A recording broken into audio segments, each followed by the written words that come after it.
मार्गातून होणारी अवजड वाहतूक रायपूर ते नागपूर वळविली। आमचे प्रतिनिधी शशिकांत भोयर यांची विशेष रिपोर्ट। नागपूर ते कलकत्त्याकडे राष्ट्रीय महामार्ग क्रमांक 53 वरून जाणारी जड व अवजड वाहतूक आज सकाळपासून जिल्हा प्रशासन तथा पोलीस प्रशासनाच्या वतीने डायव्हर्ट करण्यात आली आहे। भंडारातील लाखनी तालुक्यातील केसलवाडा फाट्यापासून ही वाहतूक पवनी मार्गे नागपूरकडे डायव्हर्ट करण्यात आली आहे।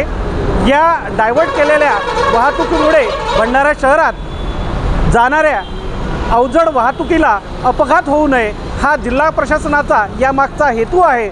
मागील काही दिवसापासून या वाहतुकीमुळे शहरात अनेक ठिकाणी अपघात होत होते, ते टाळण्यासाठी प्रशासनाने हा एक सतर्कतेचा माध्यम म्हणून हा एक पर्यायी मार्ग निवडला आहे। त्यासाठी लाखनी केसलवाडा मार्गे ही वाहतूक आता डायव्हर्ट करण्यात आली आहे आणि नागपूरला ही वाहतूक आपण डायव्हर्ट करताना या ठिकाणी मोठ्या प्रमाणावर पोलीस बंदोबस्त तैनात करण्यात आला आहे। या पोलिसांच्या माध्यमातून प्रशासनाने हा सर्व पवित्रा उचलला असून ही वाहतूक आता योग्यरित्या सुरू आहे।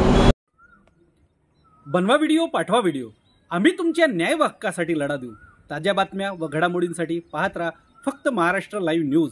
आजच आमच्या चॅनलला सबस्क्राईब करा, शेअर करा, कमेंट करा आणि हो, बेल आयकॉन दबायला विसरू नका। जय महाराष्ट्र।